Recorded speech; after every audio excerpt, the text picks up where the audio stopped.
Welcome to Nafeesa cooking of yours. இன்றைக்கி வந்து chicken gravy எப்படி செய்கிறதுன்னு பார்க்கலாம் வாங்க ஃப்ரெண்ட்ஸ். சிக்கன் கிரேவிக்கு நான் வந்து வெங்காயம், பச்சை மிளகாய், கொத்தமல்லி மூணையும் அரைச்சி வச்சுருக்கேன். தக்காளி வந்து ஒரு 9 தக்காளி அரைச்சி வச்சுருக்கேன். வெங்காயமும் வந்து 8 வெங்காயம், கொஞ்சம் கொத்தமல்லி அரைச்சி வச்சுருக்கேன். 4 பச்சை மிளகாய் போட்டிருக்கேன். வேர்க்கடலை, இன்னும் முந்திரி, சோம்பு, இது வந்து கசகசா, இது 4ஐயும் பேஸ்ட் பண்ணிக்கணும். பேஸ்ட் பண்ணிவிட்டு அப்புறமா வந்து நாங்கள் வந்து செய்ய போகலாம். சிக்கன் எப்படி செய்கிறதுன்னு பார்க்கலாம். ஒரு கடாய் வச்சுக்கலாம். அப்புறமா வந்து எண்ணெய் ஊற்றிக்கலாம். ஒரு 5 ஸ்பூன் எண்ணெய் ஊற்றிருக்கேன் நான். முதல்ல வந்து அரைச்சி வச்ச வெங்காயம், பச்சை மிளகாய், கொத்தமல்லி மூணையும் அரைச்சி வச்சது போட்டுக்கலாம்.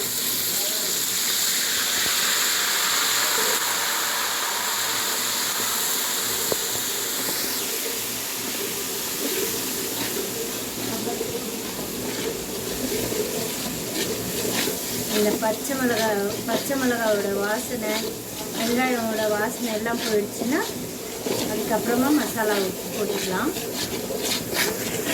எண்ணெய் வந்து நல்லா பிரிஞ்சு வந்துடுச்சு பாருங்கள் ஃப்ரெண்ட்ஸ். இப்போ வந்து இந்த மசாலா வெந்துடுச்சின்னு அர்த்தம். அதுக்கப்புறமா இஞ்சி பூண்டு விழுது போட்டுக்கலாம். 3 ஸ்பூன் போட்டுக்கலாம் இஞ்சி பூண்டு விழுந்து. இதுவும் நல்லா ரோஸ்டாக பண்ணிக்கலாம்.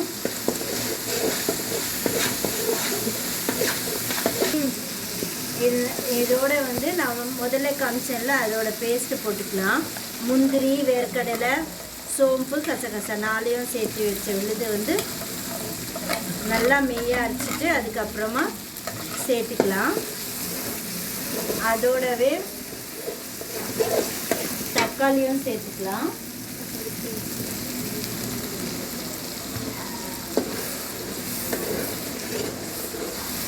இதோட நல்லா மசாலா எல்லாம் மிக்ஸ் ஆன உடனே இந்த பச்சை வாசனை எல்லாம் போயிடும். நான் எப்போவுமே தக்காளி போட்டேன்னா அதிகமாக வறுக்க மாட்டேன், ஏன்னா தக்காளியோட டேஸ்ட் வந்து போயிடும். தக்காளி அதிகமாக வறுத்திங்கனாக்கா தக்காளியோட டேஸ்ட் போயிடும்.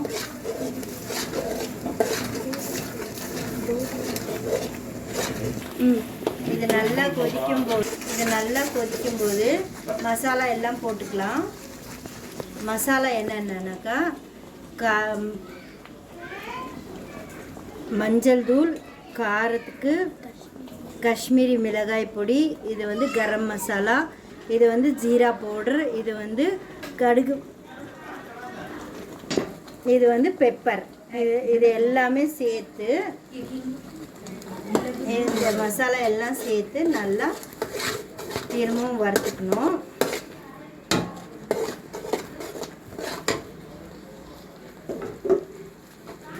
இதோட பச்சை வாசனை போன உடனே சிக்கனை போட்டுக்கலாம். அவ்வளோதான், ஆயிடுச்சு ஃப்ரெண்ட்ஸ்.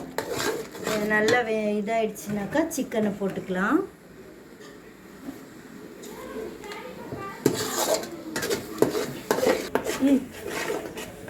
பாருங்கள் ஃப்ரெண்ட்ஸ், நல்லா சேர்ந்துருச்சு மசாலா எல்லாம். நல்லா டேஸ்ட்டாக இருக்குது, பார்க்குறதுக்கும் அழகாக இருக்குது, ஈஸியாகவும் செஞ்சிடலாம். இப்போ வந்து சிக்கனை போட்டிங்கனாக்கா சிக்கன் வெந்துருச்சுன்னா அவ்வளோதான் ஃப்ரெண்ட்ஸ்.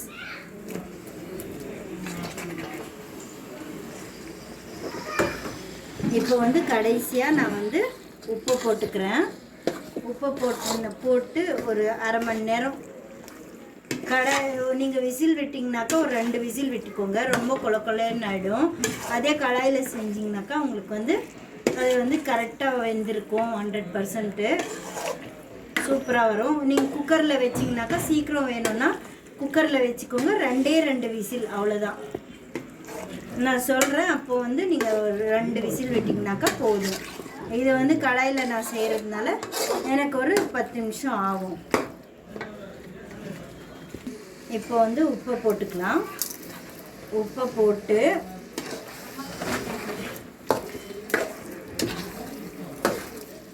ஒரு 10 நிமிஷம் அப்படியே வறுத்திங்கனாக்கா அது வந்து எண்ணெய் தண்ணி பிழிஞ்சு வந்துடும். சிக்கனில் இருக்கிற தண்ணி வந்து பிழிஞ்சு வந்துடும்.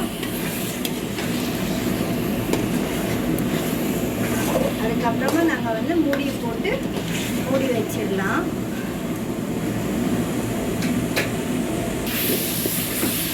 இது வந்து இடியாப்பத்துக்கு ரொட்டிக்கெல்லாம் சூப்பராக இருக்கும். இது வந்து ஹோட்டல் ஸ்டைலில் பண்ணுறது.